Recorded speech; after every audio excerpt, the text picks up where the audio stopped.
Minhas irmãs, meus irmãos, como de praxe, sintam-se fraternalmente abraçados, manifestando a alegria enorme de estarmos aqui mais uma vez juntos. E, sendo que hoje eu queria dizer para vocês que esse título que aí está, na verdade, eu devia ter feito uma votação, porque essa palestra ela tem 2 títulos, né? Na verdade, ela teve uns 10 antes desse aí. Porque, assim, eu sempre penso muito no título, mas muito mesmo, para que ele possa dizer às pessoas uma ideia do que elas vão ouvir, falar e pensar junto. E esse título, Como Sofrer Menos, Fazendo Escolhas Conscientes, na verdade, me deu, me deu muito sofrimento para escolher. Muito. Eu fui para lá e fui para cá, escolhi um, escolhi outro. Na verdade é o seguinte, quando eu coloquei como sofrer menos, eu fiquei preocupado com o peso do sofrimento. Entende? Assim, como sofrer menos. E também fiquei preocupado com a promessa ser vã, né? Como é que eu prometo a alguém para sofrer menos? Mas isso aí tem solução, tá? Porque, veja bem, como sofrer menos fazendo escolhas o quê? Conscientes. Então, quem tem que fazer a escolha consciente, não sou, quer dizer, eu também tenho as minhas. Mas para a pessoa sofrer menos, ela tem que fazer, né, escolhas conscientes. E o como viver melhor. Mas o que decidiu? Você sabe o que decidiu? Eu não vou falar por vocês, eu vou falar por mim. Eu fiquei pensando, a minha vida é uma construção ainda que procura sofrer menos ou viver melhor? Nesse período de transição, que a gente está indo de provas e expiações, eu prefiro falar expiações e provas, para a regeneração, eu almejo a regeneração, mas eu ainda estou muito para cá. E tem uma outra coisa característica que aí tem a ver com a própria exercício profissional, tem a ver com a própria vivência na doutrina espírita também, é que o que ainda nos movimenta, o que ainda está nos movimentando, é a dor. É a dor. Aqui é certo que nós temos a oportunidade de amor como uma grande força motriz, que pega o grupo e empurra todo mundo para frente.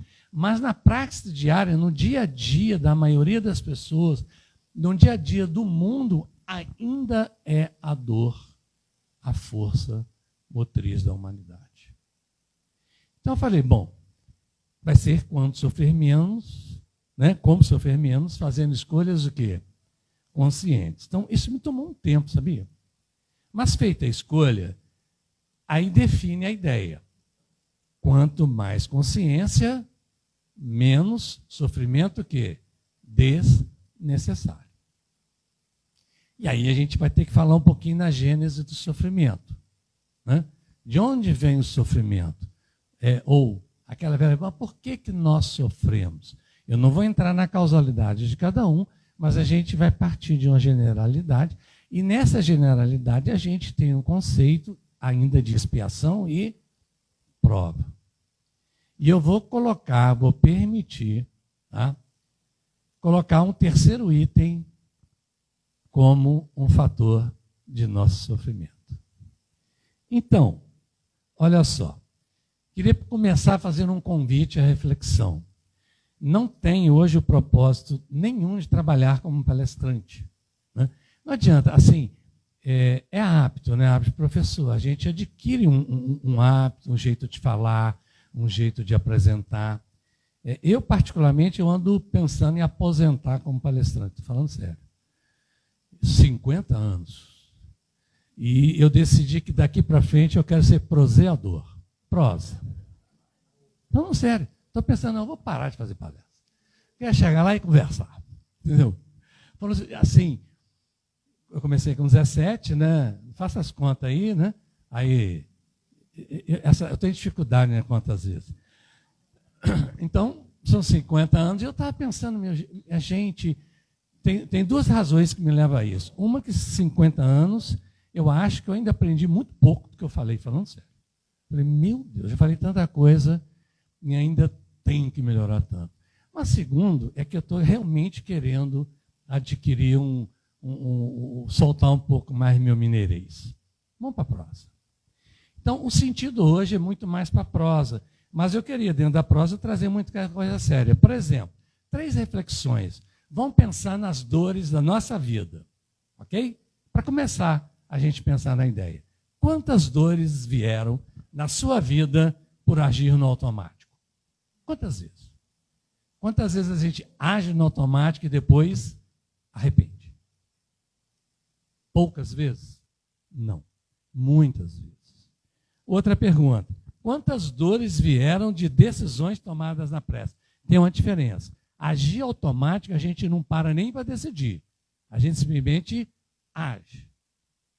Agora, decisão tomada na pressa, a gente para decidir, só que a gente toma na carreira. A primeira decisão que passa é aquela que a gente escolhe. Não reflete se é a melhor decisão. E também, quantas dores vieram por não ouvirmos a intuição. Ou seja, isso aí é da prática da gente. Eu tenho uma visão no campo da psicologia que é o seguinte, estou falando do campo da terapia, né? Nós temos o hábito, assim como no conhecimento espírita, a gente tem um hábito de pensar na terapia como algo que nos ajuda a resolver problemas, traumas, dores, e tem essa essência.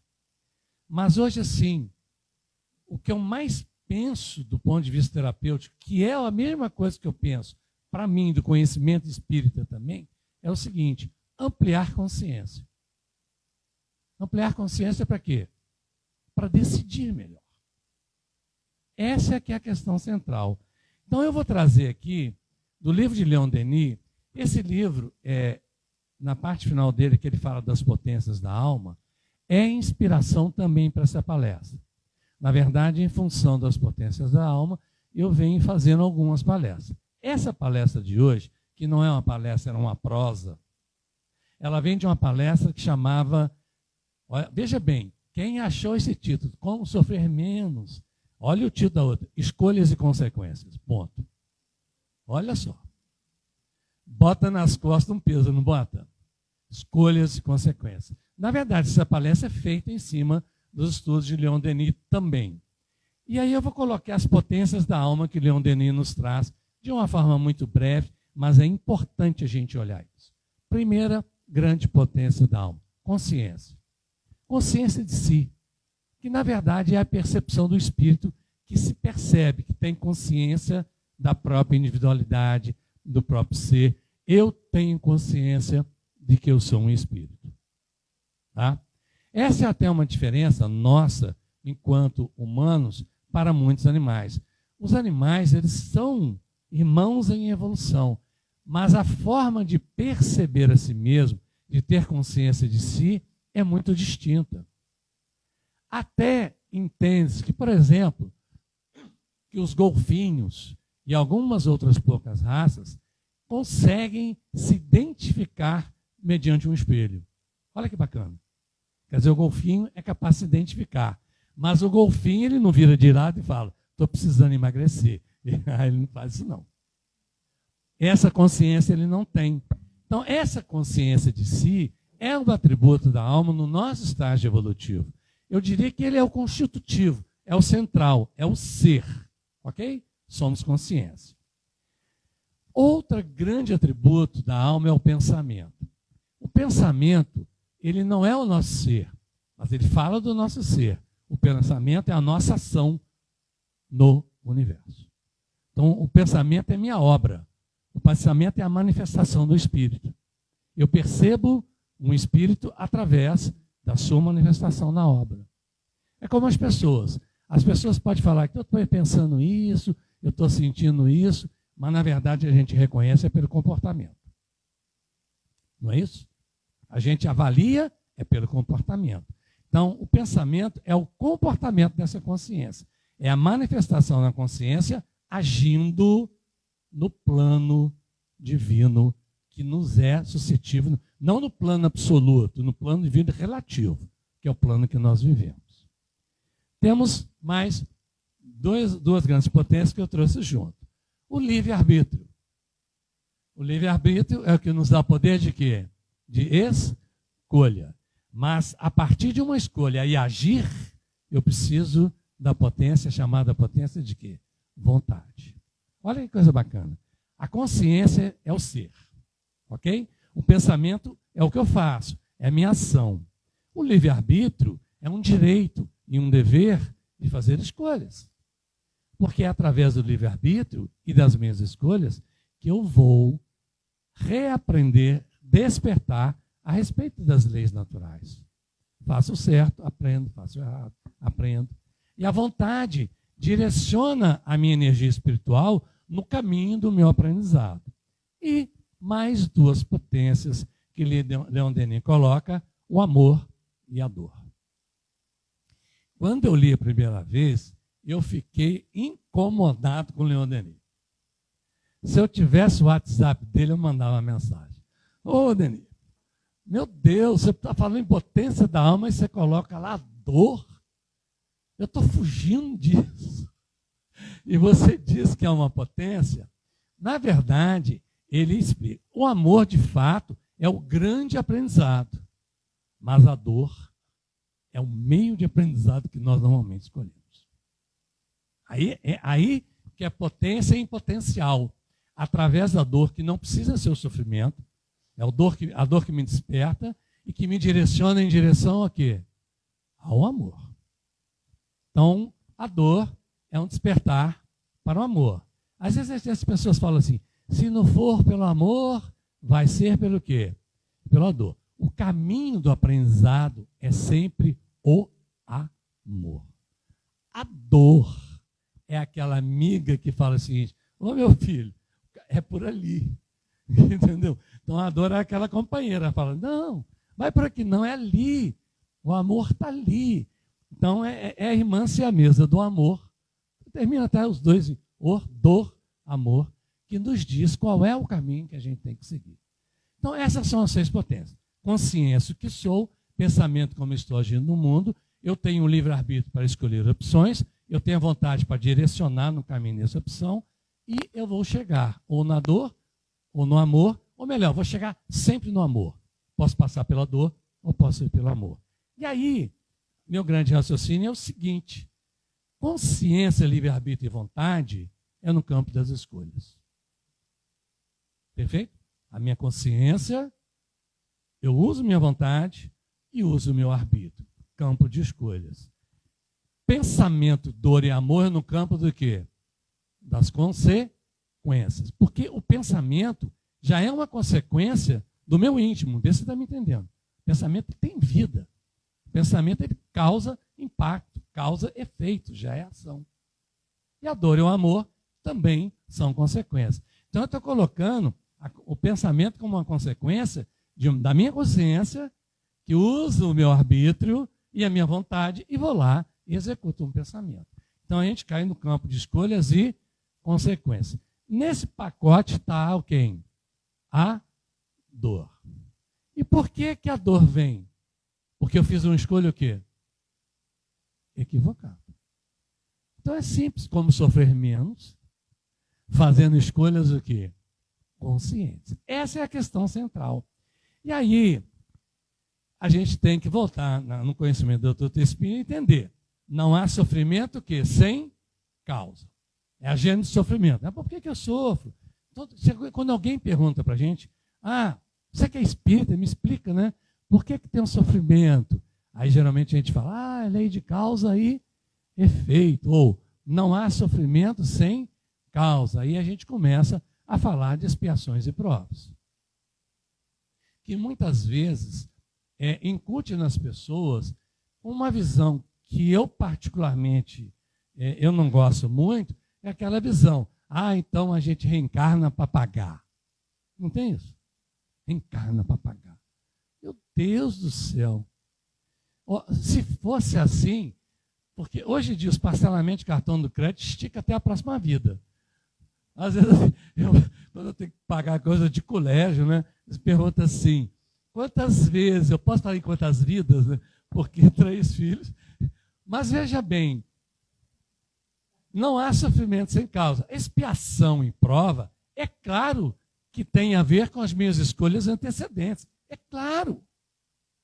Mas não precisa ser o caminho da dor. Pode ser o caminho do resgate, por quê? Pelo amor, tudo bem. Contudo, isso aqui que eu quero falar, que é muito importante. Muitos sofrimentos são frutos não de destino. Destino aí eu estou me referindo no senso comum de expiação e prova. Mas de escolhas apressadas, impulsivas e inconscientes. Nós somos artífices de nossa desdita. Ou seja, nós fazemos o mal para nós mesmos. Nós somos artífices de nossa desdita. Eu prometi que não ia ser palestrante, isso é frase de palestrante. Né? Artífices de nossa desdita. Ou seja, eu coloco pedra no meu caminho. Eu mesmo. Então, veja bem, a gente já encarna com um conjunto de desafios que visam transformar uma dor em amor. Encarna e ainda arruma sarna para coçar. Entende? Estão entendendo de onde vem o porquê desse título? Não é chegar para a pessoa e falar o seguinte, ó meu filho, você não tem mais expiação em prova nenhuma. Vai sossegado. E não vai saber nem para onde ir, né? Porque a gente está aqui nesse mundo de expiações e provas. Mas é entender que, olha só, nós sofremos por expiações, provas e escolhas da vida atual. Os Espíritos nos afirmam, não me lembro onde, mas nos afirmam, Joana afirma isso em algum ponto, que a maior parte do nosso sofrimento em uma encarnação é por escolha e atitude na própria encarnação. Aí encarna o casal, né? O objetivo é a harmonização. Veja bem, 2 espíritos que encarnam para se harmonizar. Ok? Aí um vira para o outro e fala o seguinte, eu tenho que te aguentar. Você está me entendendo? Não é escolha. Não, eu tenho que te aguentar. Tá bom. Vou aguentar. Vou aguentar porque eu sou espírita. Então, vou aguentar porque eu sou espírita. Pelo amor de Deus. Pelo amor de Deus. Na verdade, há no sentido de ser espírita, e aí eu vou falar de mim, é uma responsabilidade, um peso muito grande. Sempre fui solista da minha mãe, sempre. Mas teve um dia que minha mãe pediu uma coisa e eu não atendi. Não atendi. E à noite eu acho no meu armário um bilhetinho. Quem não vive para servir, não serve para viver. Acho que por isso que eu fiz psicologia. Para resolver esse negócio. Foi duro, viu? Minha mãe que está no plano espiritual. Foi duro, mãe. Foi fácil, não. Entende? Até que um dia eu ouvi aquela assim, não é bem assim. Quem ainda não aprendeu a servir, só avisou, tudo bem, mas é muita responsabilidade. Então, veja bem, nós estamos, na verdade, numa vida que nós temos inúmeras escolhas não conscientes. Eu não falei escolhas inconscientes para não entrar em mérito terapêutico, não é isso. Estou falando escolha não consciente, aquela que eu não lido de forma consciente. E nós vamos ver aqui, tá? Alguns parâmetros para a escolha consciente. Mas primeiro vamos entender as escolhas não conscientes. Quando é que elas ocorrem? Então eu queria que vocês lessem e tentassem se perceber em cada escolha se alguma delas já aconteceu alguma vez na vida de vocês. Primeiro, quando reagimos por impulsos emocionais. Já aconteceu com alguém aqui de vocês? Reagir por um impulso emocional? Né? Será que já aconteceu? Bom, se eu for nivelar por mim, eu tenho certeza. A gente reage por impulso emocional. Mas tem outro tipo de escolha que a gente tem que tomar cuidado. Quando tomamos decisões para agradar os outros. Hoje eu estava no caso, trabalhando com uma pessoa, aí ela estava até falando, não, porque a fulana, é a chefe dela, né? Sempre me pede, mas eu não quero, mas ela faz, mas eu não quero contrariá-la. Eu falei, não, acho que você tem que separar. Uma coisa é a pessoa, outra coisa é a ideia. Você vai dizer não à ideia. Não é não à pessoa. A pessoa pouco importa. Se a pessoa me der uma ideia que eu não quero, eu não vou dizer não para ela, eu estou dizendo não para quem? Para a ideia. Então eu tenho que entender que o objetivo nas decisões não é agradar e desagradar. É coerência com a ideia. Eu tenho que ser coerente com isso.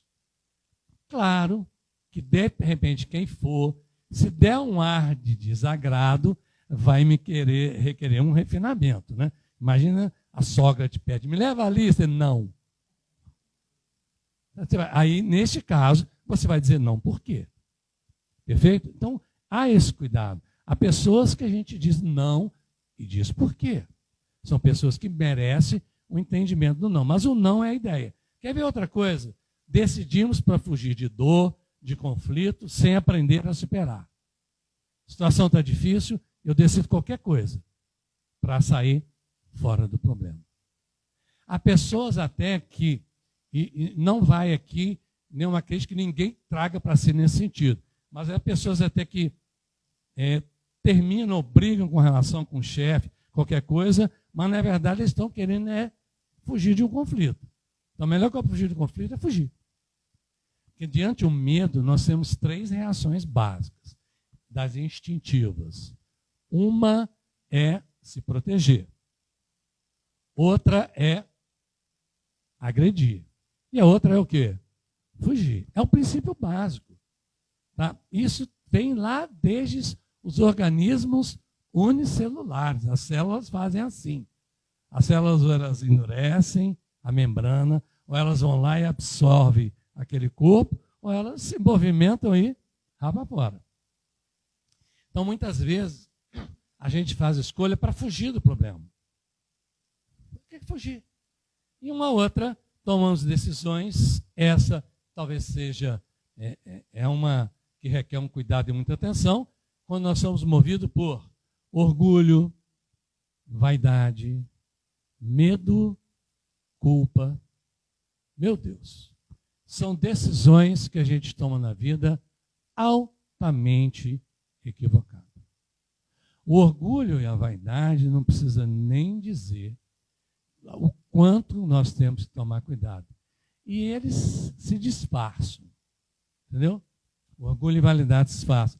Tanto que, assim, nas relações da vida, em que algumas pessoas procuram iludir os outros, ou coibir, ou colocar o outro sob seu controle emocional, o começo é sempre qual? Você é lindo, você é maravilhoso, você aí. Aí você vai amolecendo a pessoa pelo orgulho e pela vaidade. Aí pronto. Aí o primeiro dia que falar mal, nossa, o que houve com fulano? Então, não são bons conselheiros. Assim como o medo e a culpa. O medo a gente tem que tomar muito cuidado, que o medo ele é inerente ao ser humano. O medo faz parte. O que não faz parte é o medo que paralisa e não nos leva a um caminho de solução. Aí algo está errado. Então, dentro desse processo de culpa, nós vamos agora falar um pouco das escolhas conscientes. É o nosso objetivo. Nosso objetivo é entender um pouco mais da escolha consciente, de uma forma rápida, mas que nos dê um alento, né, uma possibilidade de, quem sabe, sofrer menos. Só que no caminho das escolhas, existem 2 palavrinhas-chave: culpa e arrependimento. E o que mais nos macera é a danada da culpa. A culpa é terrível, né? Eu não ouso nem perguntar se alguém aqui, quem aqui nunca teve culpa? Eu não vou perguntar. De jeito nenhum. Não precisa. É da nossa natureza ainda. Mas a gente ainda está no aprendizado. E o arrependimento é um caminho de resgate desse aprendizado. Por que culpa?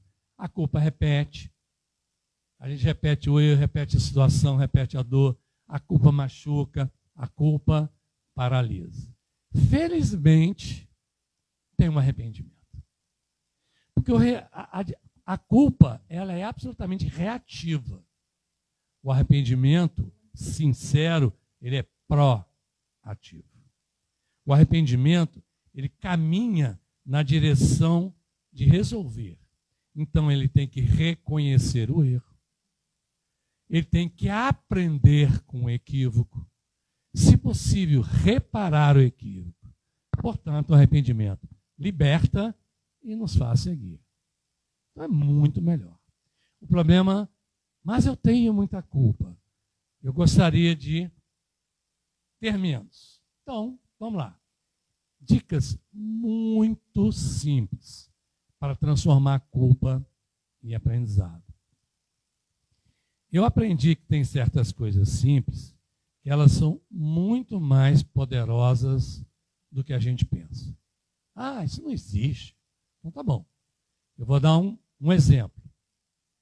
Me digam, essa palavra que eu vou falar agora é poderosa ou não é poderosa? Quando você vira para alguém e fala assim, me desculpa. Qual é o poder que isso tem? Meu Deus, é libertador. Me desculpa. Errei. Para quem lida na relação, até com os filhos, é muito importante. Com as crianças de hoje em dia, não é só necessário, eu digo que é uma obrigação, porque essa turma tem um olho clínico. Eles olham para os pais, assim, eles escaneiam a gente. E se você fala alguma coisa, ele fala, mas você, aquele dia, falou isso. Entendeu? É assim. Aí outro dia eu estava dando bronca lá em casa, e aí eu usei um infeliz artifício, não é de falar palavra obscena, mas de falar palavra mais dura, genérica, ao vento. E minha filha falou, mais ou menos, o que foi que sua mãe lhe ensinou?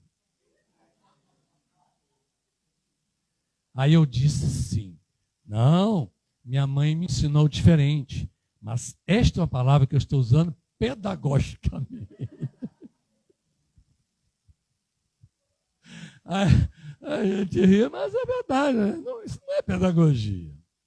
Então veja bem, dicas para transformar a culpa em aprendizado. Primeira, talvez a mais importante, acolher a própria humanidade. Errar é humano. Persistir no erro não é aconselhável. Errar é humano.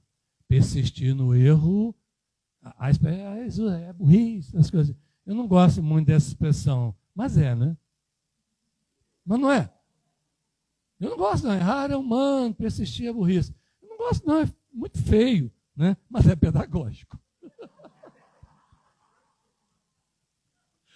Não é pedagógico? Errar é humano, persistir é burrice. É altamente pedagógico.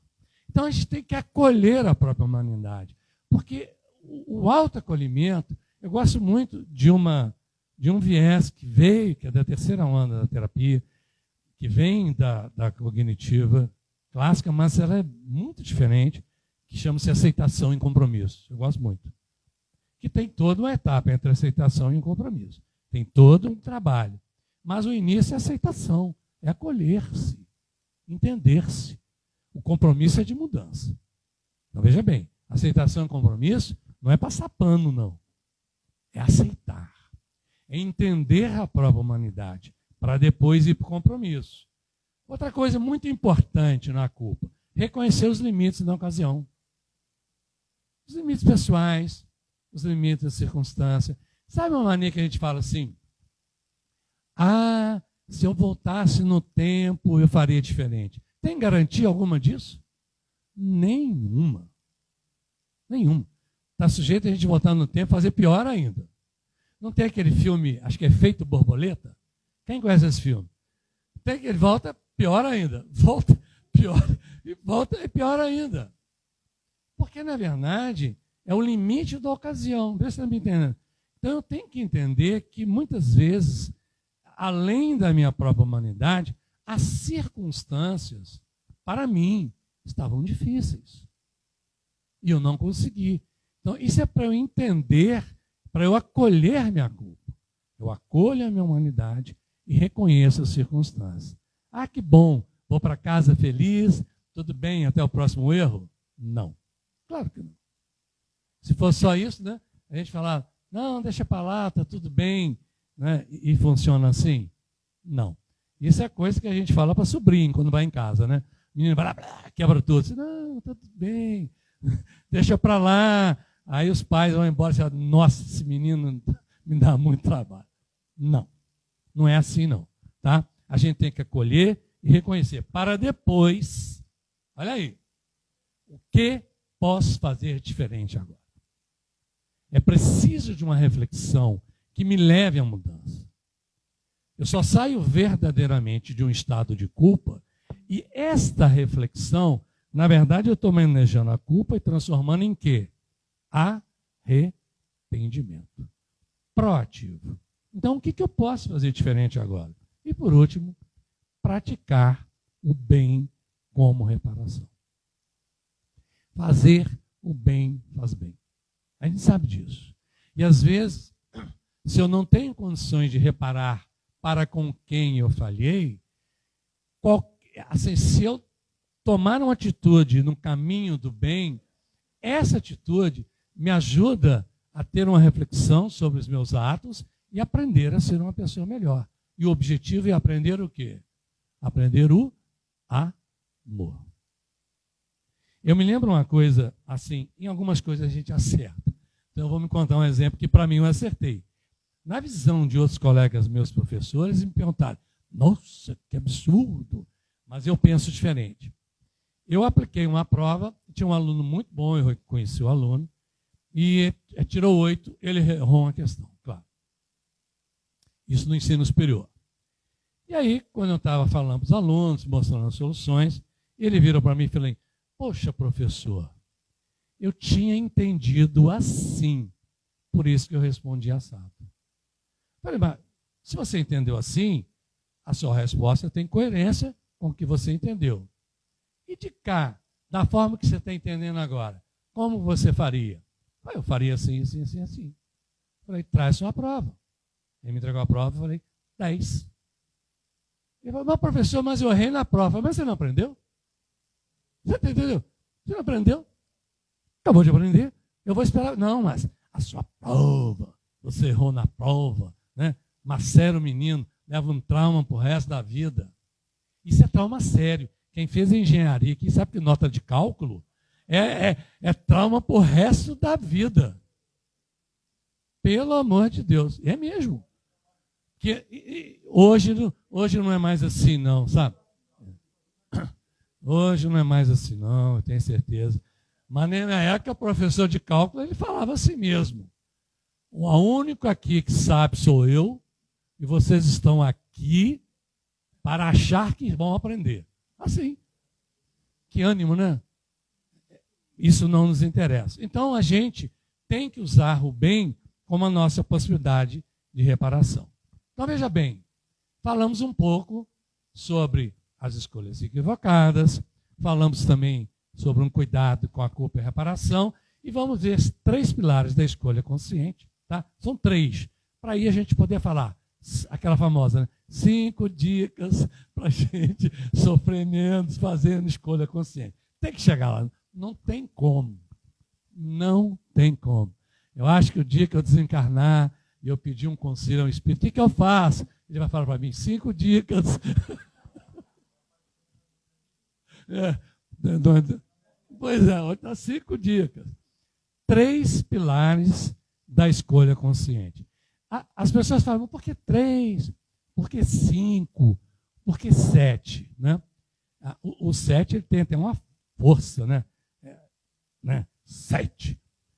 Na verdade, há estudos na psicologia que dizem que na organização mental, quando você vai indexando o assunto e passa de 7, é melhor criar um subnível. Então, se você faz uma categoria, está categorizando, tá? Por cores, Se passou de 7, você divide em subcategoria, né? E isso é facilmente comprovado. Hoje não dá mais para comprovar, mas antigamente, quem tinha mais de 7 filhos, não lembrava o nome de nenhum, trocava tudo. Isso é comprovado. Quem tem mais de 7 filhos, hoje basta ter 3 que a gente confunde. Eu achei que se não fosse acontecer, eu tenho 5, eu tenho 2, meu primeiro matrimônio e 3 com o Cristiane, e os meninos, então, eu estou numa fase que, ó, se eu trocar o nome, não liga não, presta atenção na lição. 3 pilares. Primeiro pilar, clareza de valor. Eu não consigo escolher consciente se eu não tiver clareza de quê? De valor. Então eu tenho que aprimorar o quê? Meus valores. Humildade, responsabilidade, caridade, compromisso com a verdade. Então não dá para... quando os valores são confusos, nossas escolhas também o quê? São. Quando eu não tenho um esteio firme nos meus valores, eu vou titubear nas minhas decisões. Não tem como. Por isso que a leitura de todos os ensinamentos que os Espíritos nos trazem deve nos levar a uma reflexão, ou a inúmeras reflexões, que nos convidem a revermos os nossos parâmetros de valor na vida. Eu tenho que rever sempre. Assim como, quando eu tomar uma decisão qualquer que seja, é bom refletir depois, não é nem se a decisão foi certa ou errada, que vai depender de uma questão de circunstâncias. É saber se eu decidir segundo valores que realmente fazem sentido. E quando a gente escolhe fundamentado em bons valores, pode ser até que não dê certo, pode ser que depois a gente compreenda que deveria ter sido de uma outra forma, mas a gente está no esteio dos valores. Nesse caso, a culpa não acha guarida, sabia? Não acha. A gente pode até arrepender, poxa, poderia ter feito diferente. Mas assim, eu poderia ter decidido diferente, mas eu decidi seguindo valores. Então, olha só. Exemplos que contrariamos o nosso... Vou dar 2 exemplos. Quando acontecer isso, eu garanto que nós não seguimos os valores. E é muito comum a gente falar assim, olha só, eu quero ter paz, mas tomo decisão que me tira o quê? A paz. Outra, né? Eu queria fazer o certo, mas eu faço tudo errado. A despeito de uma necessidade, agora falando sério, que você tem que trabalhar a pessoa, porque ele traz aí um discurso de uma autoestima muito comprometida. Mas quando eu falo, eu quero ter paz, mas minhas decisões não me colocam em paz. Eu quero ser justo, mas só age por quê? Por impulso. Ou seja, eu estou usando meus valores na decisão? Não. Não estou. Segundo pilar, presença emocional. Não tem nem o que explicar. É ler e falar, é isso. Primeiro, não decidir com raiva. A raiva é boa conselheira? Não. Só, assim, tem uma raiva que ela é interessante. Essa eu já usei de uma forma diferente. Quando eu estou com raiva, com alguma coisa que eu fiz que eu deveria ter feito diferente, às vezes eu transformo isso em energia para buscar o caminho certo. Você está entendendo? Eu tenho que acertar agora. E não é uma raiva desse tipo de raiva. Mas é quando é que eu pego aquela energia e falo, meu Deus, agora eu tenho que ir nessa direção. Não decidir para fugir. A gente decide para fugir do problema. Né?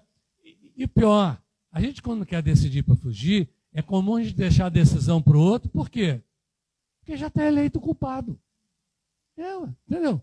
Deixa a decisão para o outro, e aí, quando der errado, você já sabe quem é o culpado. Aí você fala, mas você quis assim. Mas por que você não falou para diferente? Não. Você quis assim. Né? Na relação, então, você é muito mandona. O contrário. E a gente não participa, a gente não atua. Então não dá para decidir para fugir, assim como não dá para decidir para provar algo a qualquer pessoa. Então a presença emocional nos pede tranquilidade, nos pede enfrentamento do problema e decidir não para provar, mas para resolver. Então, 4 passos plérrimos de presença emocional. Simples demais. Essa simplicidade que hoje a psicologia positiva traz e pesquisa a respeito disso, eu acho muito bacana. Porque às vezes a gente fica procurando, sabe, aquela complexidade e no simples está a decisão. Pare, respire, observe e decida. Ponto. Pare e respire. Se a gente está decidindo, e olha só, ficar ofegante não é respirar, não é. Está nervoso, ansioso, está respirando. Não é isso, não. Eu estou falando de respiração consciente. Eles gostam muito daquela respiração do quadrado. Vocês conhecem? A do quadrado, 4, 4, 4, 4. Conta até 4, inspira, prende e fica até 4. Solta, contando o quê? Até 4. Prende no vazio até o quê? 4. Essa respiração só tem um problema. Ela não é confortável para todo mundo, não, tá? Eu gosto da do retângulo. 4, 2, rapidinho. 4, 2. É mais confortável para mim. É uma questão de conforto orgânico. Eu quando eu subo em 4, aí eu paro e fico em 4, na terceira volta eu já estou... Então, sério, então a gente tem que adaptar. Aí eu criei essa. E às vezes eu ensino a do retângulo. 4, 2, 4, 2. Depois tenta 4, 3, 4, 2. Aí vira trapézio. Né? Aí daqui a pouco a pessoa está decidindo a própria forma. Mas respira, gente. Observa e decide. E por último, terceiro pilar. Então, o primeiro pilar foi o pilar da clareza de valores. O segundo pilar foi da presença emocional. E o terceiro pilar é da visão ampliada. Temos que pensar como espíritos.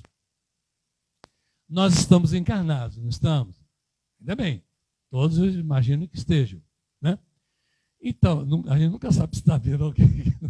Eu não tenho essa mediunidade, mas vai que naquele dia, puf, dá, né? E a gente acha que está falando. Já teve, mas só de relance.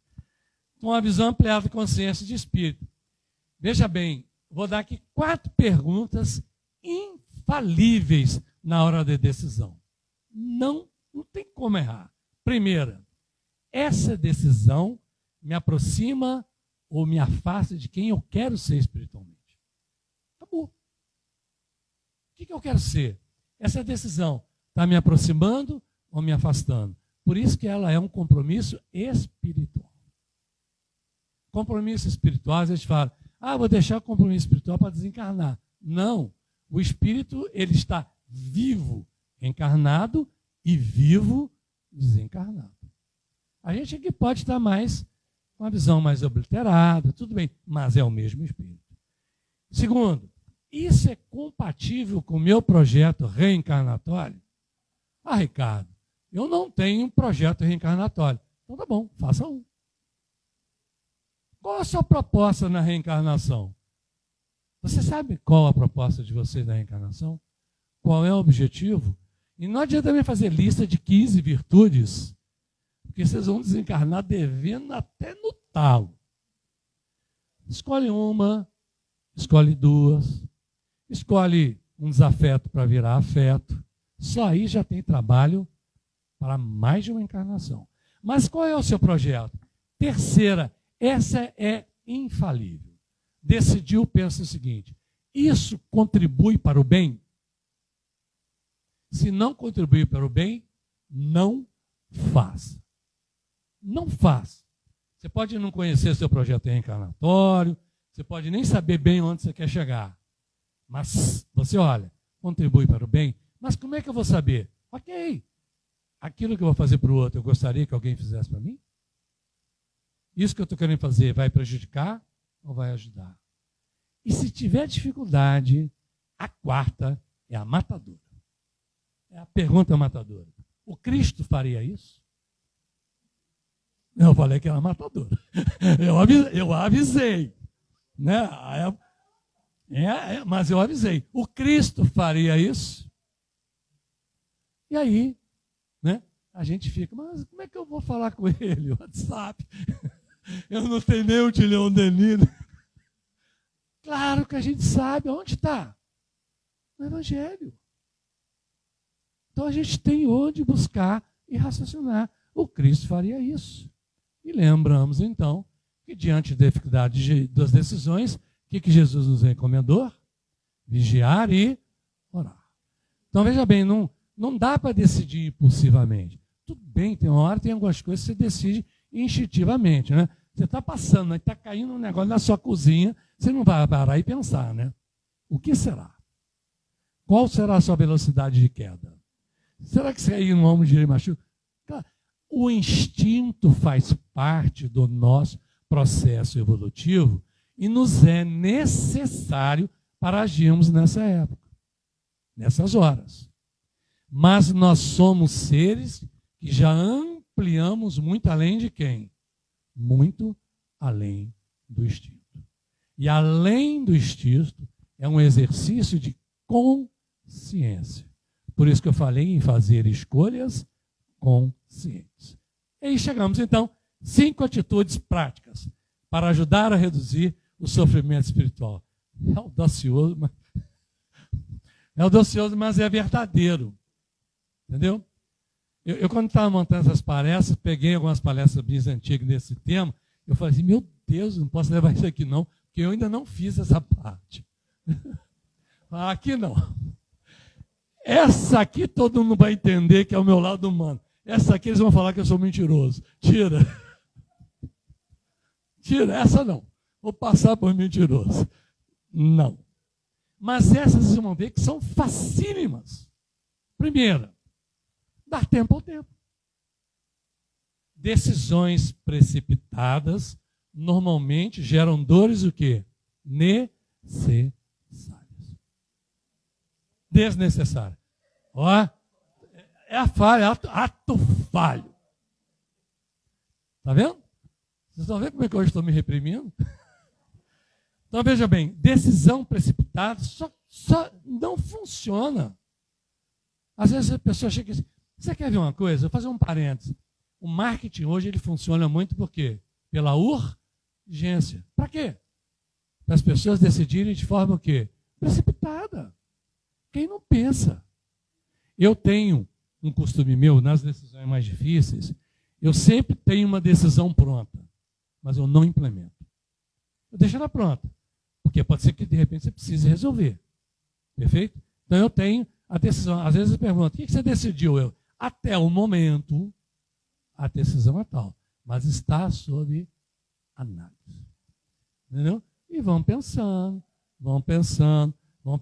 Agora, tem uma regrinha que eu fazia com meus alunos de empreendedorismo. É infalível. Faça com você mesmo. Quando você tiver 2 opções e você não sabe o que você quer, você vai usar a técnica da moeda. De um lado, uma decisão. De outro lado, a outra. Sério, faz isso que vocês vão ver. Aí você fala, aqui eu faço isso, aqui eu faço aquilo. Ok? Joga para o outro. Para virar, virou, ponto. Escolheu, é aquilo. Porque se não for aquilo, você não vai fazer. Você vai falar, essa moeda não está funcionando. Porque só o ato de ter a decisão, veja bem, ela já nos questiona se aquilo de fato é a melhor decisão.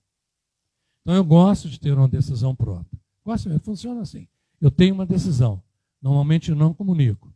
Mas aí eu fico elaborando até eu ter uma decisão definitiva. Segundo, ouvir a intuição e a consciência. A consciência moral nossa, onde estão as leis de Deus? Escritas aonde? Na nossa consciência. É a voz de Deus em nós. Precisamos ouvir. Veja, não, mas Deus não tem tempo a perder com meus problemas. Não é. Ele pode não ter tempo a perder com o meu problema, mas ele vai ter que perder tempo me ajeitando depois, que eu vou ficar todo torto. Então veja bem, o tempo é um benefício que nós temos para o nosso aprimoramento espiritual. E a consciência que nos é colocada a todos. As leis de Deus estão escritas na consciência de todos. Ninguém tem privilégio. Terceiro, ponderar consequências espirituais, não apenas as imediatas. 3 perguntas excelentes para ponderar. Isso traz paz para mim, para os outros? Se não traz, pode ter algo errado. Isso Isso eleva alguém. Isso aí estou pensando em consequência espiritual. Isso traz paz. Isso eleva as pessoas. Isso me fará uma pessoa melhor. Se não faz, para e repensa. Não quer dizer que seja uma coisa que seja certo ou errado. Não é isso. Estou dizendo algo que não está alinhado com os nossos valores espirituais. E nós estamos encarnados, mesmo vivendo as atribuições do plano material, mas o objetivo é o aprendizado de quem? Do Espírito. Eu não estou encarnado para aprender coisas de encarnado, desencarnar e deixar tudo aí. Não. Só faz sentido aquilo que o meu espírito levar como um aprendizado efetivo que ele possa usar na sua progressão espiritual. 4. Escolher com humildade. É preciso ouvir conselhos, gente. Reconhecer limites e, principalmente, consultar o Evangelho. Abra um livro. Quantas vezes a famosa abre ao acaso. Eu gosto muito das obras, né, de Emmanuel, Fonte Viva, Vinha de Luz, todas, mas essas são das que eu mais consulto nesse momento. E normalmente só tem 2 tipos de resposta. A primeira, quando eu olho e falo, é para mim, vou fazer. A segunda, quando eu olho, não, essa não é para mim, não vou fazer. Depois eu vou entender que eu não fiz, porque eu não estava com condições. Mas era para mim da mesma forma. Eu que não consegui enxergar, ou não quis. 5, pedir inspiração. Sempre, gente. Decisões difíceis para uma pequena oração. Senhor, mostra-me o que é melhor para o meu espírito. Senhor, me fala, o que é melhor? Eu não sei. Eu sempre lembro da passagem de Paulo, né, Paulo de Tarso, e a do cego Bartimeu. Adoro lembrar dessas passagens. Eu lembro primeiro de Paulo de Tarso. Por que Paulo de Tarso, né, pergunta para o nosso Mestre Jesus? Senhor, que queres que eu faça? E quando o cego Bartimeu vai a Jesus buscando a cura, o que Jesus pergunta para ele? Que queres que eu vos faça?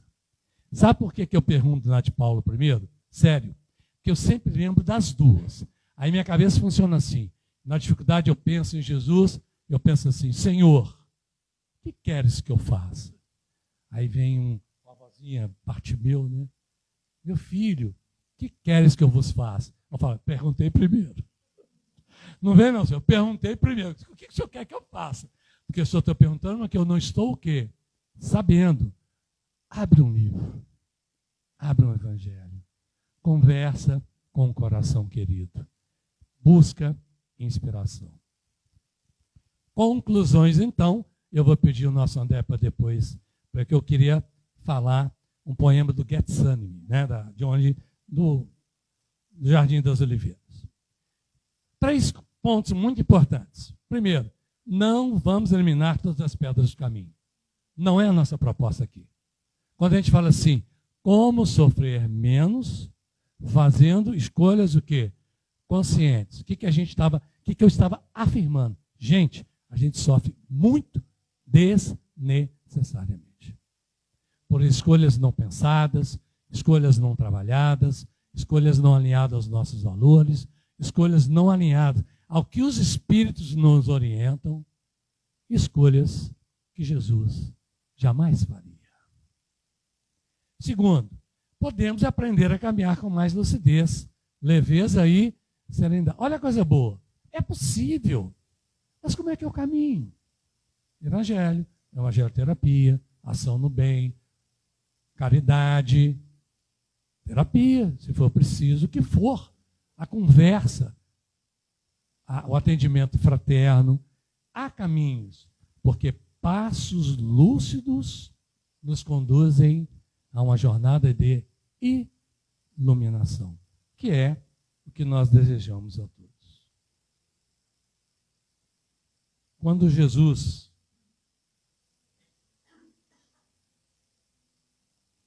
após o momento da ceia, ele vai no conhecido Jardim das Oliveiras,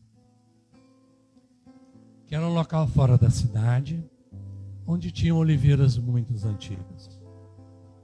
E as oliveiras tinham altíssimo significado para toda aquela região, em sustento, em união de grupo. E era um local onde as pessoas iam, muitas vezes, fazer suas preces. Jesus se dirige para lá e se distancia um pouco daqueles que estavam ao seu lado, Pedro, Tiago e João. E aí relata-se que em certo momento Jesus diz assim: Pai, se queres, passa de mim esse cálice. Contudo, não se faça a minha vontade, mas a tua. Quem falou isso foi Jesus. Pai, se queres, passa de mim essa dor. Passa de mim esta prova de amor à humanidade. Contudo, que não seja a minha vontade a ser feita, mas a tua. Então, gostaria de trazer um pequeno poema em nosso Getsemane, nosso Jardim das Oliveiras. Há um jardim silencioso dentro de cada um de nós. Um lugar íntimo, escondido, onde a alma se encontra consigo mesma. Às vezes, esse jardim se chama angústia, às vezes se chama dúvida, às vezes medo. É o nosso pequeno Getsemane, nosso pequeno Jardim das Oliveiras. É aí, nesse lugar, onde o mundo faz silêncio, que nós somos chamados a escolher. Escolher entre o impulso que alivia rápido e a consciência que liberta de verdade. Naquela noite, no Horto das Oliveiras, Jesus viveu a mais profunda decisão da sua caminhada na terra. Ele sentiu a dor. Percebeu o peso e ainda assim, com serenidade e amor, disse: Pai, não se faça a minha vontade, mas a tua. Quando Jesus pronuncia essa frase, ele nos ensina que a consciência espiritual não elimina a dor, mas dá sentido a ela. Não afasta a prova, mas ilumina o caminho. A escolha consciente não é para fugir da vida, mas para atravessá-la com dignidade, lucidez e paz.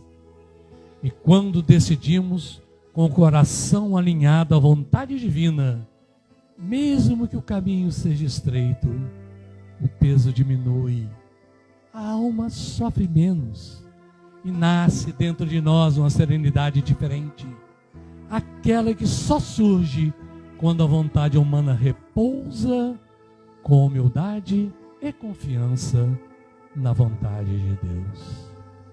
Que possamos, assim, encontrar nosso Getsemane interno e dele, no íntimo, fazer as escolhas que nos aproximem de Deus, para que soframos menos e vivamos mais em paz.